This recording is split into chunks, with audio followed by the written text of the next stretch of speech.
Welcome back to Synergy Bonus. A bunch of guys like to sit around and talk about games. Thrict couldn't join us tonight, so we're going to try something a little different. It's not exactly a live stream, obviously. It's more of a stream of consciousness kind of thing. Spoony and I are going to have a conversation. Topic is more or less about like reboots and remasters and remakes and so on, since the gaming industry seems to have been bit with that same toxic plague that's infesting Hollywood, where there's no more original ideas. This is all unscripted. We haven't taken any notes or anything. It's all top of our heads, so we'll probably be wrong more often than we're right. Right. Feel free to correct us. Yeah. Like, we don't mind being corrected. Like, we like constructive criticism. Also, we like the conversation. Like, conversation. That's what we're gonna have today. What actually kind of prompted this is a combination of a couple things. As you said, it was remakes and reboots and remasters. I think a lot of this was prompted by you picking up Final Fantasy VIII. So yes, Final Fantasy VIII, the red-headed stepchild of the series. I don't know. It can't be a red-headed stepchild. Nobody ever beats it. Oh. Woo! Yeah. Anyways, I mean, for a few years I've had the urge to replay this game. And in our circle of friends, and just in general, even on the internet, I pretty much spout off that FF8 was the worst Final Fantasy. And bar none. I really wanted to just kind of go... It's also the one time where he breaks his rule that he doesn't play crappy games. Well, you don't own crappy games in FF8. I mean, there you go. But it's part of the what you're talking about. I own a lot of crappy games. Anyways, so yeah, FF8 is just a game that I just didn't care for when it first came out. And it's coming off 7, which I know... Thrict. Wow, I am sorry. I'm not even... Vigo here. He's on his first drink, folks. Hasn't actually played 7, and he's got some criticisms about it, and... That's not true. I've started 7 on several occasions, and I just can't get into it. Once you leave Midgar, it's a completely different but that's game. the whole first disc, isn't No, it? it's not. And we'll touch on that in a minute here. I want to stick on 8 for the moment. Sure. But it was coming off 7, which was a very obviously well-received game. It's getting its remake, too. But March, I think you were telling me. March, yep. Just in time for your birthday? Just in time. Actually, right after my birthday. But 8 actually had, like... FF7 has been put on the... It's been on PS1, it's been on Windows. It's actually finally come to the Switch. It's on everything for the most part, and they've actually gave it the HD. I'm going to call it the HD treatment, where they basically just smooth out the polygons and whatnot. It's been everywhere except where it should have been, the dung heap. No, so again, you really, I get where you're coming from, but like, they didn't update the characters in that one. They were still the blocky thing, which I just found out the other day. They are releasing figures of the blocky characters. I'm like, that is great. Like amiibos, or no, not like amiibo, like collectibles like that. I'm like, that's kind of cool. Because I actually appreciate those blocky characters. They made Cloud, the spiky-headed jerk, look like the spiky-headed jerk that he is. I mean, it's great. And FF9 actually got re-released on other stuff with that touch-up treatment too. And FF8 was just kind of left in the dark while FF8 finally was announced, hey, we're going to give it this HD upscaling treatment and whatnot. And it was left in the dark so much that it was kind of shoved under the staircase in the hopes that people would forget about it. The thing is, it was too ambitious for its own good, and it came after 7, but we're not going to talk about that. But anyways, so FF8 got the upgrade treatment. The character models, I would say, are better than PS2 quality nowadays compared to the original, especially if you look at the meme out there that's like where Renault goes up to Squall. You're the best looking guy here, and it zooms in on his face and it's just super pixelated and whatnot. Makes me wonder what the other guys in the room look like. Worst pixelation. But it looks very good, and with this update and everything, the problem is that it's Final Fantasy VIII. Is one, that it's Final Fantasy VIII. They didn't bother to upgrade the backgrounds. And what I mean by this is all the backgrounds are pre-rendered. with the exception of the world map, which is its own thing. But like Balaam Garden, the caves and everything, it's still that PS1 grainy goodness that was there with this super detailed sprite on it. I'm like, ugh. Grainy goodness makes it sound like that you're going to be sitting in the bathroom for a long time after playing this game. And I mean, the special K of video games. And I can get into why I don't care for Final Fantasy VIII at a later date and time here. I'm just going to focus on the little aspects that I have touched since I've started replaying it here. And that's how he gets on a list. I was talking to Headmaster Sid after the one trial, and all the characters are just there talking and whatnot, and when the conversation was over, all of a sudden, the nice, high-rendered version of Sid became pre-rendered background. Literally, he went from full HD to pixelated person. I'm like, what? I'm looking at like some Windows 98 level graphics here. like, I can appreciate what they tried to do, but they didn't do it to the full extent that they could have. I mean, it's Square not Enix half-assed something. Say it ain't so. It's not a full remake. Yeah. It's just a remaster. But when you think remaster, you think full touch-up. Fresh coat of paint. Don't change anything. Well, maybe change something. When I think remaster, I think DuckTales Remastered when that came out, and they gave it a whole brand new final level. They changed the level select screen. They got all the voice actors in, or at least the surviving voice actors at the time. Well, even Scrooge was still alive at the time. Yeah. I can't remember his actual name, which that makes me sad. But I thought I'd heard somewhere that the voice actor that was the last thing he did. Giles, the inventor, had passed on. Oh, I don't know about that. But that's what I think when I think remake. It looks a little bit better and a little bit cleaner. It plays a little bit smoother. We tweaked the controls just enough to make it more playable. Okay. Quality of life improvements. Quality of life. I know it's called DuckTales Remastered, but you could have called it DuckTales the Remake. I mean, Remaster sounds better. Because they added a intro stage and, like you said, a new final area. Sid, what are you doing? He wants to be part of the broadcast. He wants to be part of the broadcast. So I'm going to go get him. And I'm going to the Super Cat. So anyhow, as I was saying, like this is what I think of when I think of a remastered game. Is when it's mostly the game that I love with very minor changes, and the changes that are there are quality of life improvements. I don't, I'm not thinking something where we're going to add these fully rendered cutscenes now, or dramatically change the story, or add a character. Right. I'm going to get to that. I'm on a couple things. Back to Final Fantasy VIII there. Like, if they even just... Because it's pre-rendered. It goes from like a CG cutscene to it's a still image on the scene. The CG cutscenes still hold up. It looks right where it should be. And then it gets to we're going to stop, the picture's going to be there, and then you get that pixelation, that graininess. You could have replaced it with a high-res picture, something. But it would have taken more time to do it, and they're cutting corners. DuckTales Remastered got a full 100% once over, and it's great. It really is. Being straight 2D to pseudo fake 3D kind of. And Bionic Commando Rearmed comes to mind. Bionic Commando Rearmed, that is another perfect remake. Well, except they changed the end, so you don't have to have that crappy swing and shoot the helicopter thing. Yeah, that was what they changed. I mean, Spencer looks great. He looks like your little Bionic Commando guy, and just... He looks like he should. It's true. He looks like what I expect when I throw in a Bionic Commando game, not dreadlocks and sneakers. Right. Which, but you're right there. When you're fighting Hitler at the end, not Master D, it's motherfucking Adolf Hitler. Yeah. But yes, nothing so offensive as a closed door.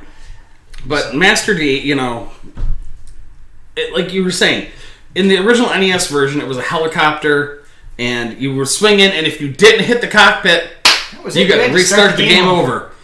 Which hit the reset bullshit. button. That was like artificial difficulty right there. This one, you actually have a remote-controlled rocket to hit Hitler, and I've watched you do this fight. It's kind of fun. It is kind of fun. And the only thing they added was actually more dialogue to give the characters fleshed out, and it worked good. It works fairly well. I want to take it back a second here. Is Conker's Bad Fur Day. That was one of the first remakes, actually, in the, I wouldn't say the current era, because it's actually 2 systems ago now. There's nothing current. But it went from the N64 to the Xbox, and it looked pretty, it really did. And then they had enough fourth wall breaking ideas to be like, okay, no more changes. Like, because there was something that changed there at the very beginning, and like literally Conker looks at it, it's like, no more changes. Make it the same. Yeah, and that's exactly what I want in a remaster. That's why I'm looking forward to the Legend of Zelda that's coming up. Okay, yes, Legend of Zelda. That's another one September 20th, for those paying attention and keeping score. Legend of Zelda, Link's Awakening is just getting a fresh coat of paint from the Game Boy. It is probably one of the most faithful remakes out there from what I've seen from early reviews. And some of these reviewers are like, but is that a good thing? Yes! My comment is yes, it is a good thing. Because I want a fresh coat of paint. Maybe tighten those controls a little bit. That's it. Maybe take the music and arrange it and orchestrate it. Well, yes. Which I know this is getting. And actually, they... for the commercial for the Japanese version, they actually have a vocal version of Ballad of the Windfish. It's only in Japanese, but I'm kind of hoping it comes stateside, either in English or the Japanese. Just it'd be nice to have the vocal track there. That's just my opinion. I'm just picturing Marin on the beach singing the Windfish Ballad and so on, because she does that in the game, so it makes sense. Yep. Now, I'm not crazy about the way that this new Zelda game looks.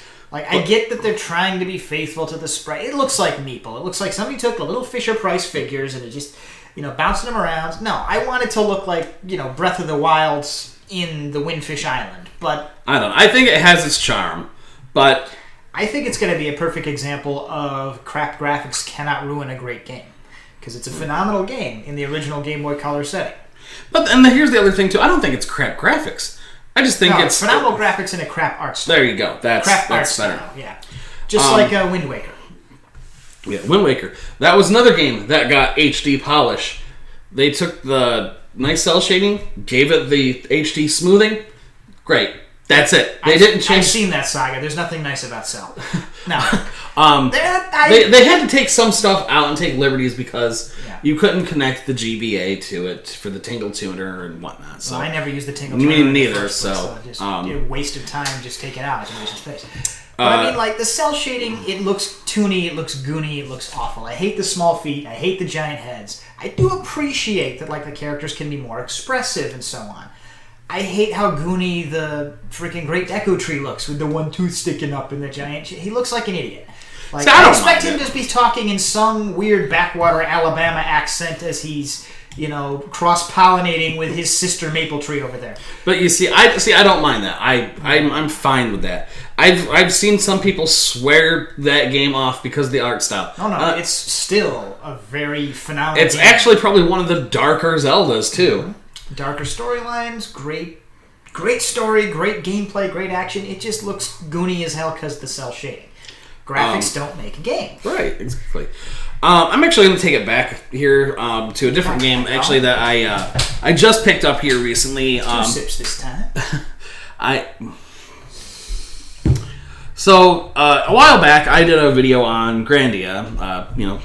Click up here. Oh, the smudge stick stuff, yeah. So, Grandia got a Grandia HD collection, and I'm like, that's cool, because Grandia 2 has been re-released before, and it looked nice and whatnot. So they're going to just take that the extra mile, put it on, like, the Switch and some other stuff, and then we're going to get Grandia 1, which has never had a graphical upgrade.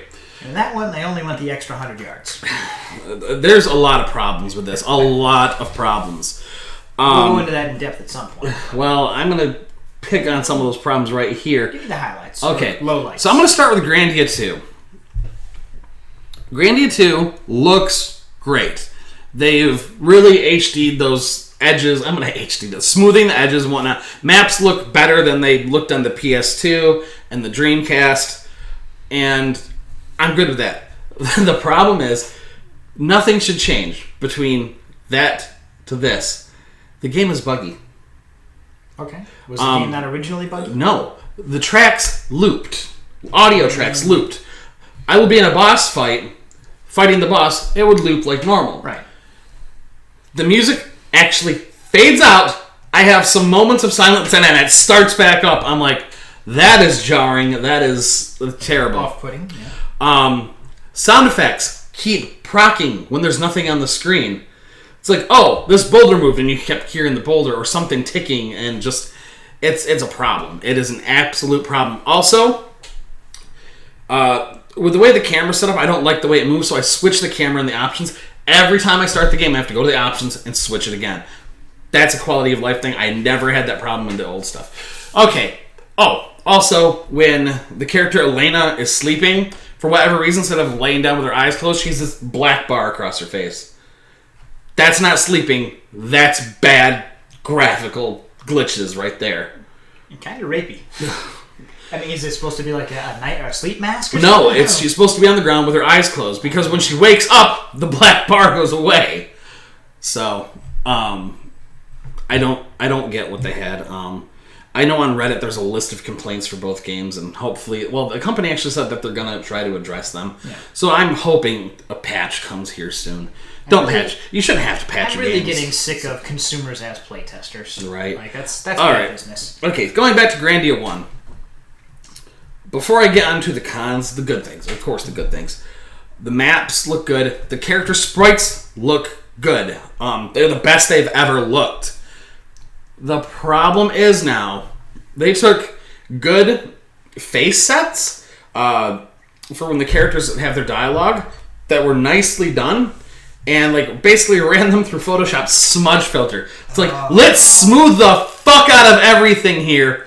And now, I haven't played much of Grandia 1 in the remake because I've beaten Grandia. I just wanted to play 2 on the newer system because I have it on the Dreamcast. But Grandia 1, I started it. I got literally through the opening cutscene where General Ball's talking to Mullen and Lean. And when it goes into Parm, and I'm like, Ball looks horrible. Mullen looks worse. Lean looked okay. Is he the handsomest guy in the room? He's the handsomest guy in the room.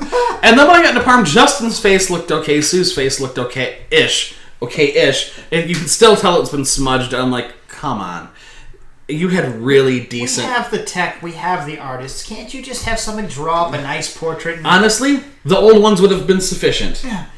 The old ones would have been sufficient. But literally, they ran that whole game through a smudge filter. A super scaling filter. And that's lazy. That's very much so. That's lazy. I don't know. Like,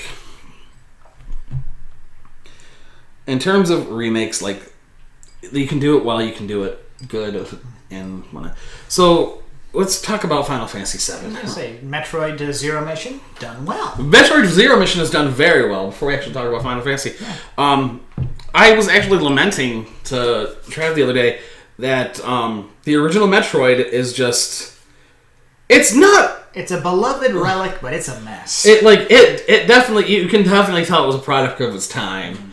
And... I still have hand-drawn maps. Hand-drawn map, that's the big thing. Like, Metroid Zero Mission only added quality of life improvements. And a mission. And a mission. Yep, it added the actual Zero mission where you run around in the Zero suit after you defeat Mother Brain, and it's a nice little extra bonus there.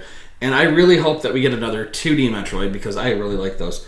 I am excited for Prime 4. Whenever it happens. Whenever that happens. But I would love to see like a sequel to Metroid Fusion. I would love to see Fusion because Fusion is canonically the last in the storyline. So something that comes after would be the next thing in the story. And then if you're talking about remakes and stuff, I'd love to see an updated style Fusion. I don't even think it needs to be updated. Do like they did with the Audra Striker Gunvolt. Like, it started on the Game Boy 3DS, and they then re-released it for the Switch. Didn't change much. Still looks the same. Still sounds the same. Plays really well. That's all you'd need to do for Zero Mission. Well, and I talked about this before. This is maybe a different topic, but I guess it can kind of fall into this category. Is with the way the graphics are nowadays and spriting, like, you can get some really high-quality sprites. Look at DuckTales Remastered. Look at Guilty Gear Double X on the PS2. Those sprites were phenomenal. And, like, they've only gotten better. Like, these companies have sprited their stuff better over the years. And, like, I've seen now fighting games go to the 3D style instead of the 2D. I'm like, give me my 2D characters back. But I would love to see Metroid in that nice, perfectly drawn sprite. Like Like, that's what I mean. That's what I want. That fresh coat of paint. That fake 3D thing, or the 2.5D. 2.5D. It can work. Yeah, not well. But it depends on the game. But I'm thinking about Strider, like that 2.5D. Alright, I'm going to take it back to Final Fantasy VII now. Alright. So, people have really wanted this remake for a long time. And I'm like, they're going to change stuff and it's going to piss me off. And lo and behold, they changed the combat system. I personally haven't played it, obviously, but it's not out yet, is it? It's not out yet, but people who've gotten to play the E3 demo and stuff like that, I'm not a fan. I like my RPGs turn-based. If it's going to be an action RPG, I don't want it to be Final Fantasy. How's that? Yeah. Like, 7 was turn-based. Yep. So that means the remake should be turn-based. Yep. But no, it's a different game altogether. I can hear that Crystal Chronicles is an action RPG. Right, Crystal Chronicles is an action RPG, but it's not in the main numbered series. Like, it's like Tactics. Another remake, by the way. It's turn-based, but it's not in the numbered series. When I'm thinking numbered, I'm thinking I hit you, you hit me, we do this, whatever. We're a happy family. And I'm like, this game's going to be too big for what they want to do. And then I found out it was going to be in multiple parts. And I'm like, oh my god. So, and that's like, they're taking the humor out because it's a dark series. Well, no, they're keeping the humor. They said they're going to keep the humor. Which I'm worried about because... They're taking out the silly stuff, like the various goofball joke weapons and so on, because they felt it was inappropriate for the story they wanted to tell. And I'm like, what do you mean you wanted to tell? It's an existing story. Fuck yourself. So they're focusing on this first part in just Midgar. Midgar, in the original, was maybe 3 hours. I don't know. I can get through Midgar pretty fast nowadays. And they're turning it into a full game. Midgar could be a full game with what's there. But what was already there was fine. Because you come back to Midgar, I love in the original when you parachute into Midgar and you're like, fuck you, Hojo, and kill him! Like, that's great! I love that! I'm gonna have to wait several games for that. Yep. But maybe we won't even go there. Maybe we'll off Hojo right at the beginning. I'm like, god damn it. Like, I don't even know what number I'm on. I'm getting heated here. Eris. Her name is Eris. I don't care if it's Aerith in Japanese. I don't care that they're calling her Aerith in this. Aerith sounds like motherfucking Mike Tyson trying to say Eris. Yeah, I'd like to see F, please. F. Like, new DLC, Aerith Lives. $27.99. Shame on you thinking Eris is only worth $27.99. She's a $40 extra. This whole franchise isn't worth it. Just don't level her. Just when you play the original, don't level her. Be mean to her. Go on a date with someone else. That's actually like that. That's if you have like a moral, meta. If you have a moral compass, being mean to her is just anyway. But I just saw a recent trailer, and the game looks gorgeous. It does. It looks fucking phenomenal. I found out, I believe Mark Hamill is doing the voice of Don Corneo. Yep. And I'm like, that's really cool. And like, that's also creepy because Don Corneo is just that really just skeezy, pervy character. And it shows Eris in the dress. And it shows Tifa and them on Cloud. And Cloud looking... It doesn't show Cloud in the dress. It hasn't shown Cloud in the dress. But Cloud is really uncomfortable because that's the part where they're going to go take him to go get the dress stuff. And then it showed some other scenes and stuff like that. It showed the Battle of Pillar.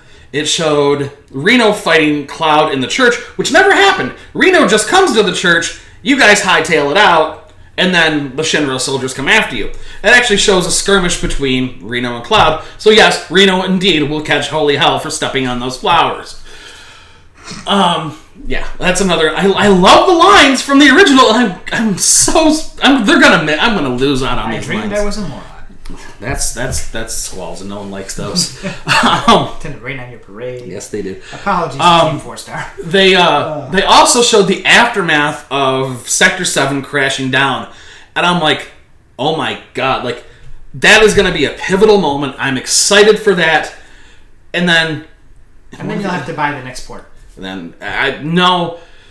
You guys don't think that that's going to be the climax of that? No, it's not going to be the climax. I think the climax is literally you're going to get on the motorcycle and get out off into the sunset. Get out of Midgar, because that's where Midgar ended. Your President Shinra has the fucking Masamune in him. His son comes in a helicopter, says, "Fuck you, people! I'm taking over the company." Genova's running. Like 7 words that don't belong in a fantasy game: helicopter, company, like president. No, fantasy. And the game gets more fantasy when you leave Midgar. Like, all these people are Midgar. So I have to get through the shit game before I can get to the actual fantasy game. Yes, when you're riding chocoboos, or whatever you want to call them. Giant chickens. Giant chickens. Feed them. There's a whole breeding mini game, and I love it. Oh, that's terrible. It is terrible because you got to do a lot of racing. You got to make it the best chocoboo you can make it. Do I have to get a black chocoboo to make it go faster? You have to get a black one in order to make a gold one at some point. Oh, God. But, okay. The kicker in the trailer, they showed a new character. No! And I'm 90% sure. One, I won't play Crisis Core. I won't play anything that's before Final Fantasy VII. In my mind, it doesn't exist. Dirge of Cerberus was bad enough after 7. Actually, after Advent Children. Advent Children ruined Final Fantasy VII because they took Cloud, a redeemed character, and made him a shit character again. And now they're going to take Final Fantasy VII here, and I'm pretty sure they're just going to keep Cloud a shit character till the end of the game. That's the life after Advent Children for this remake. Character but anyways, is problematic. But anyways, this new character, why? We don't need him. He wasn't important to the story, obviously, to be in the original game. He doesn't belong in it now. It's bad enough that they're changing a lot of shit in Midgar. Now, you mentioning this new character is the first time hearing of it, but just like what you've told me, this feels like when you're online and you get somebody's fan fiction and they have their own original character that they put in there. That's what everything before Final Fantasy VII felt like. Yeah, that's like Crisis Core, before Crisis. Yeah, that's exactly what that felt like. Even Dirge of Cerberus felt like bad fan fiction. It's like, yes, this is going to be the new version of DuckTales with the long-lost 4th duckling, Stewie. Ooh. And of course, he'll be Uncle Scrooge's favorite, and so on. You can have a remake with good changes. You really can. It's been done. Apparently, I'm Shinji Mikami today. I have noticed myself. And like, you don't have to do drastic changes to a game to make it enjoyable, especially if it was entire graphical overhaul. It's pretty drastic. But the thing is, like, you know, if the game was enjoyable before, you can just give it a fresh coat of paint. You can tweak little things Tighten here and the there. Controls and call it good. But like, literally, Final Fantasy VII now is a completely different style of game. It went from I'm not going to be surprised if it turns out to be an entirely different game altogether. I'm sure it will. You're gonna have classic, and then you're gonna have remake, and they're gonna have some similar elements, but they're gonna be just completely different. And like, the materia system in 7 was one of the things I loved about it. Like, once I really got my head around it, it's like, okay, if I master this and I put it in here and do this, Cloud can do this with extra of this damage, add this effect and whatnot. You can make like job classes without there being a job class system in the game, which is actually kind of neat. Feels like extra work. Just give me a job class. It can be extra work. I mean, it can be, but like okay, you hit me with fire, I absorb fire, I get my HP back and whatnot. I can hit you, and I have added effect fire. Like you can Final Fantasy 2. You can literally just tweak all this extra stuff. Like I love it. Like I have double cut with added effect mug. So every time I hit you twice, I mug you twice. Like, you can get some really bizarre ass shit. I just want to play the game. I don't want to play Excel spreadsheets. You don't have to, though.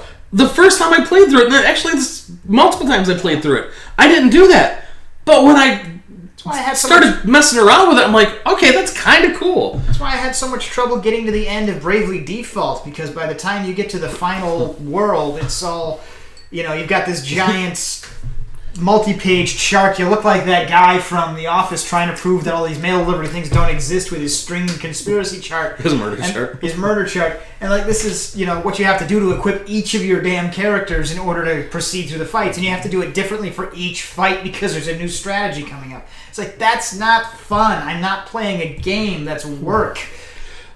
But with the materia system, it's like, you start to look at it, it's like, I could do this, do this. Going back to Final Fantasy VIII now, I don't know what they're trying to fucking do. I don't understand. That is work. That is fucking work. But they didn't even improve that. And they gave you a more in-depth tutorial. And I'm like, why is this a thing? I'm going to tell you something after we're done recording here about that. But Jump. There's a big pit. You might fall down it, right? Mega Man Powered Up is another prime example of a remake that was done poorly. Mediocre is the best way. So they gave Mega Man 1 a intro stage Unnecessary. and 2 extra bosses. Also unnecessary. And it's a chibi art style, full 3D, or not full 3D, but it's 2D on a 3D plane. It's not even 2.5D. 2.5, yeah. 2.25. They gave you the option to play as the other Robot Masters if you take them down with the regular Buster without using their weapons. But they also, like I said, they added Time Man and Oil Man, which were completely unnecessary. It's an interesting concept. But... And I don't know if you've all played Mega Man 1, but the Yellow Devil's really fucking hard. If you don't use, game is hard. If you don't use the exploit of pausing the game with the elect beam, like, you're gonna run out of shit and he's just gonna murder you. Like, he's actually the most difficult part of the whole game. Yep. So they actually changed that fight for Powered Up. And now he does this weird ass tornado thing in the middle and whatnot. There is no pause trick. I got that far. I'm like, done. We're just gonna put you on the shelf. I'm gonna go play actual Mega Man 1 and beat it. So, yep. They did another remake with Mega Man X called Mega Man X Maverick Hunter. Oh yeah. And it's Day of Sigma. Like they added the Day of Sigma cut. It has a nice cut to it. So it did. They added a mode where you could play as Vile. Like his story ends when Vile would kill Zero, or Zero would kill himself, and fighting Vile, and X would take out Vile. That's where his scenario ends. You fight both X and Zero at the same time, which is a neat fight. Vile plays very weird, but it's unique. They've added voices to pretty much all the Mavericks. Yeah. And not all good either. That's one of the things. It's like, on the one hand, it's been such a staple of the Mega Man franchise for so long that I'm kind of disappointed if it were otherwise, but like, just bad voice acting goes hand in hand with that franchise. It's almost better off when everybody's just like reading dialogue boxes on the screen. But graphically, I prefer the Super Nintendo version of that. Like, again, I did. But yeah, like, remakes, like, they're so hit or miss. They really are. I've played some enjoyable ones, and I've played some crap ones, and like... How about, what was it? Crash Bandicoot, where they changed the bottom of his box and that's couldn't land on ledges. And that's the thing, like... Unnecessary change. That was an unnecessary change, and I don't think it was intentional. No? I think, they're like, let's update Crash's sprite. Okay. So we update his model and whatnot, and because we did it, his boot does this way, and the way it interacts with the environment causes a slope effect. So you're it was an unintentional effect, is what that was.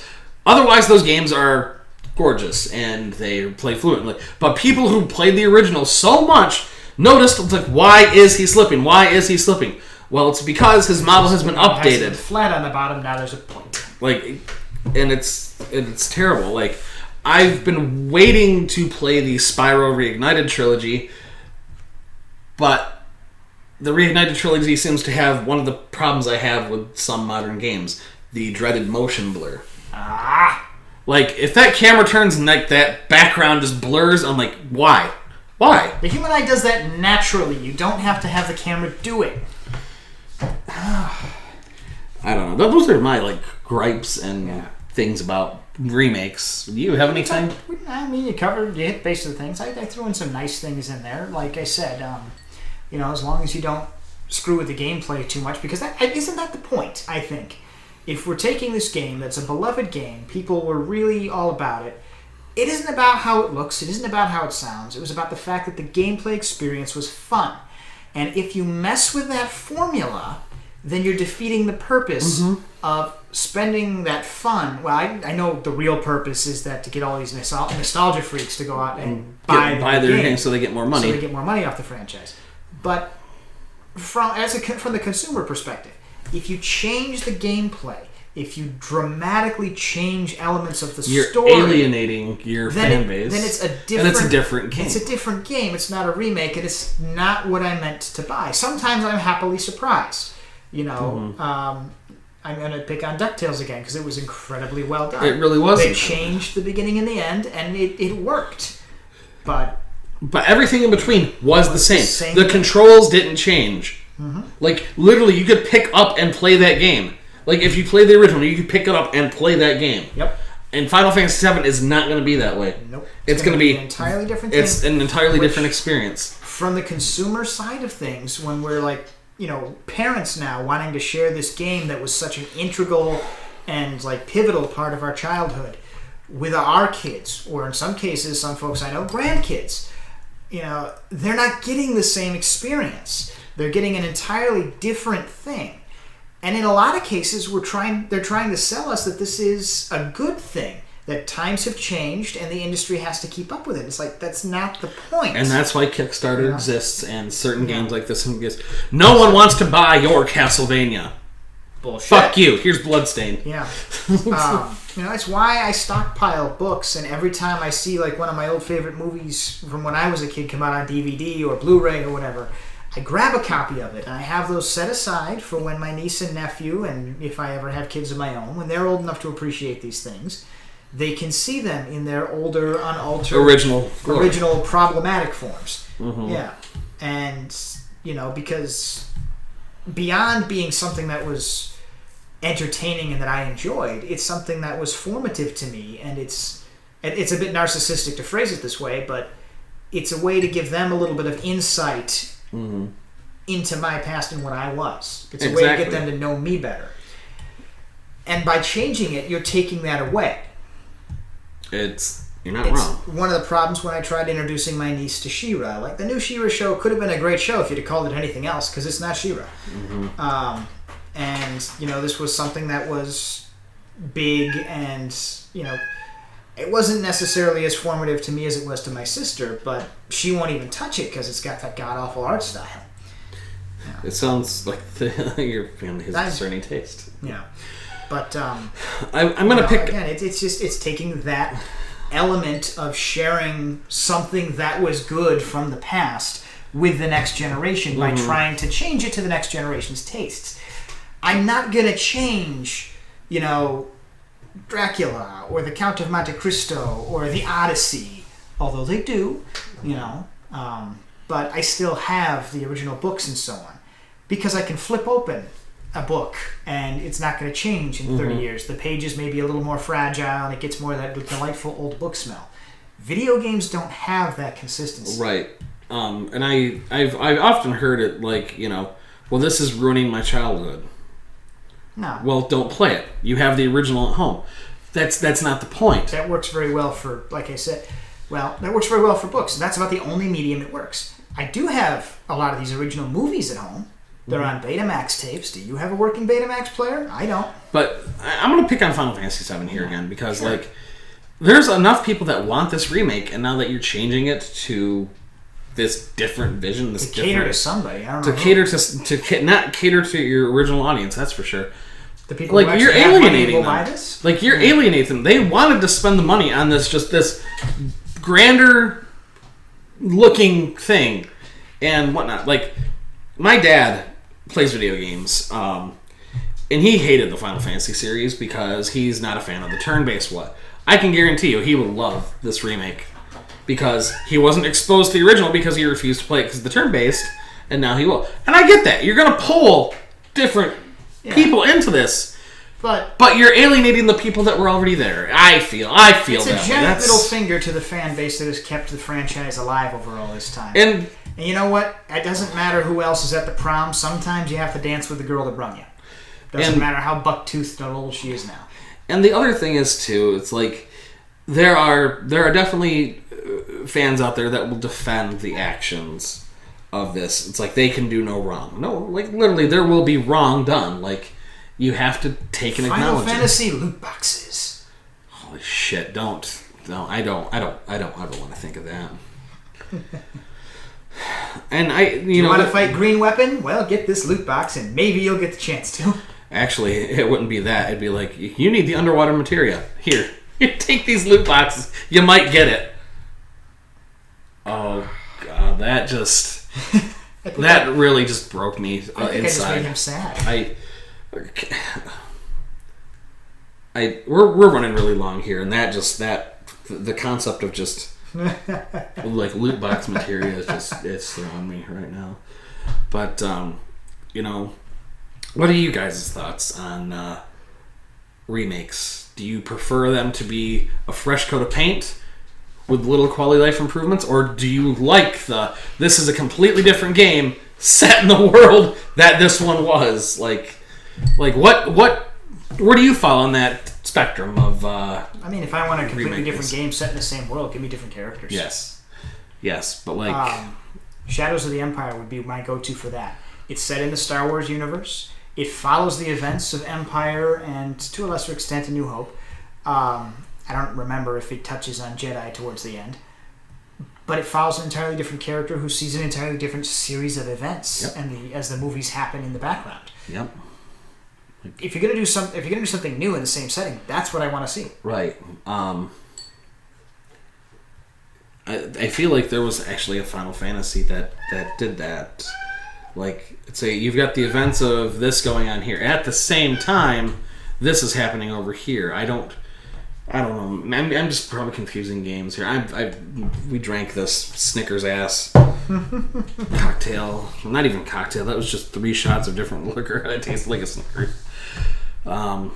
I don't know what I'm trying to say, but I guess, you know, just let us know what you think. Like I said, we ran really long on this one, but it was a good conversation. We'll probably cut it down in post-production, but but anyways, have a good night, good gaming, and we'll see you next time. Hey, thanks for watching. We hope you enjoyed what you saw. let us know. Give us a like and a comment down below. Don't forget to subscribe and hit that bell to make sure you get all notifications from us. As always, Good night. and good gaming.